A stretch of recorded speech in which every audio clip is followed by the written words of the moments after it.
കനത്ത വരൾച്ചയിൽ വയനാട്ടിൽ 8 കോടിയുടെ കൃഷിനാശമുണ്ടായത് കൃഷിവകുപ്പിന്റെ കണക്ക്. വിവിധ മേഖലകളിൽ കണക്കെടുപ്പ് തുടരുകയാണ്. ഇതു സംബന്ധിച്ച് കൃഷിവകുപ്പ് സംസ്ഥാന സർക്കാരിന് റിപ്പോർട്ട് കൈമാറി.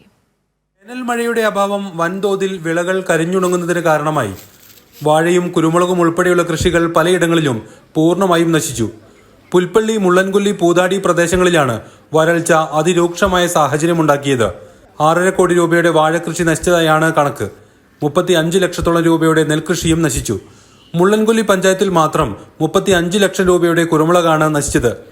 കൃഷി വകുപ്പ് ഉദ്യോഗസ്ഥർ വരൾച്ചാ ബാധിത മേഖലകൾ സന്ദർശിച്ചാണ് കണക്കെടുപ്പ് നടത്തിയത്. വിവരങ്ങൾ കൃഷിവകുപ്പ് സജ്ജമാക്കിയിട്ടുള്ള പ്രത്യേക സംഘത്തിൻ്റെ അടിസ്ഥാനത്തിൽ ജനപ്രതിനിധികളുടെയും കൂടെ സാന്നിധ്യത്തിൽ ഇതൊരു പരിശോധന നടത്തിയിട്ട് നാളെ തന്നെ ഗവൺമെൻറ്റിൻ്റെ റിപ്പോർട്ട് സമർപ്പിക്കും.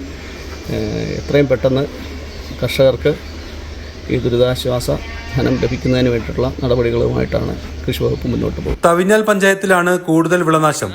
ജില്ലയിൽ കാലാവസ്ഥാ വ്യതിയാനം മൂലമുള്ള വിളനാശത്തിന്റെ തോത് കൂടുതലാണെന്നാണ് വനവകുപ്പ് റിപ്പോർട്ടിലുള്ള പ്രധാന കാര്യം.